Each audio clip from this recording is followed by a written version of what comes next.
the Creative Act Part 19. So he first talks about how deep art can go, and I love this line. It's a little long, but it's good.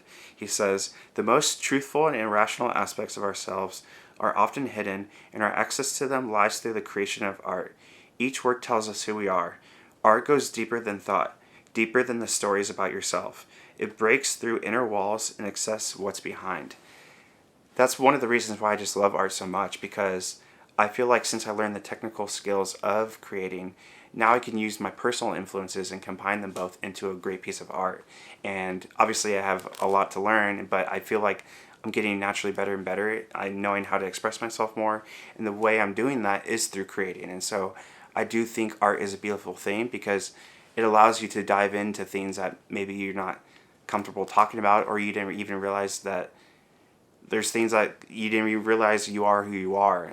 You're kind of like diving into your inner self a little bit more, and like getting to know yourself more. So now he talks about editing, and if you know me, I'm an editor at heart, and so I really loved like this whole chapter. He has this line that starts off with, "As an editor, our taste is revealed in how the work is curated, what's included, what's not, and how the pieces are put together. The editor steps back, views the work holistically, and supports its full potential. The editor is the professional and the poet." I love that, because when it comes to anything, like for example, I just went to a concert the other day, and I basically compiled everything that I shot and looked at it and thought to myself, what can I make with this? And I, based on my experience and what I love and my taste, I made what I made. And I really understand that line, because as an editor, you're basically combining all the pieces and all the clues that you got and all the hints and basically all the information that you can have to put into something, into a beautiful piece.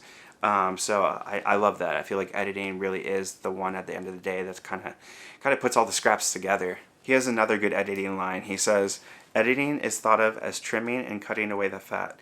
We are deciding what absolutely has to be there in order for the work to still be itself, and what is completely necessary. We're not looking for more for the sake of more. We're looking for more for the sake of better. The goal is to get to the point that when you see it, you know it couldn't have been arranged any other way." I love that, and I definitely in my early years of editing realized that sometimes less is more, where I would have a little bit too much, and when I realized that I could like trim the fat, it actually ended up making the story more fluid and more efficient, and just kind of flowed better. It just looks smoother. And so I feel like you kind of have to look at it and be like, what's absolutely necessary, what are the best shots, and what's going to make this story become one as a whole. And so editing definitely is the final piece. It's kind of like adding the little icing to the cake.